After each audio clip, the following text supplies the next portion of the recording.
Without disclosing po, syempre po yung aming legal strategy or our main defense. No? Siguro, the way we can describe it is, madali kasi pong magbigay ng paratang, madaling magbigay ng aligasyon laban kung sino man, pero ang importante po kasi dito ay ebidensya. And sa paniniwala namin, nagkukulang po pagdating sa konkretong ebidensya yung mga aligasyon, and that is something that we would like to prove during the course of the trial. Pero kung sakali pong matuloy po sa impeachment trial, ay pupunta naman po, dadalo naman po si VP Sara, no?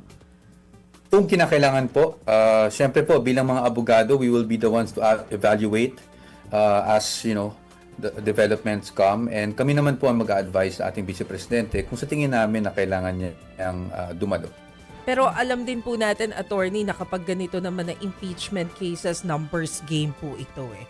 Do you expect a different result this time around kumpara po nung naunang impeachment na inihain sa Kongreso? Well, to be honest po, no, we don't want to speculate on the numbers. Of course, hindi naman ako magsisinungaling sa inyo. Definitely, yung numbers will come into play because as we all know, impeachment is both political and legal.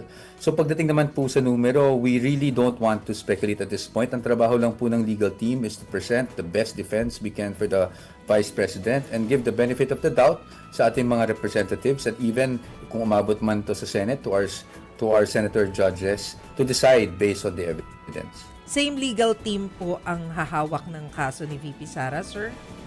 Opo, wala naman pong pagbabago. It's the same team that has been formed since 2023. In fact, kung maalala natin, may mga pahayag na rin ng ating Vice Presidente na simula pa noong 2023, kahit wala pang naihahain na impeachment complaint, nung may umuugong pa lang at may mga ibang grupo that were floating the idea of an impeachment, nagbuo na silang team.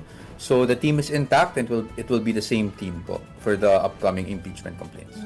Paniniwala nyo pa rin po ay itong mga impeachment complaints ay political persecution? Alam nyo, pagdating sa political persecution, kami po bilang sa legal team, we're really concerned more of presenting a strong defense for the Vice President. Pagdating sa political persecution, nagmamasid naman po ang taong bayan, iwan na lang po natin siguro sa taong bayan yan.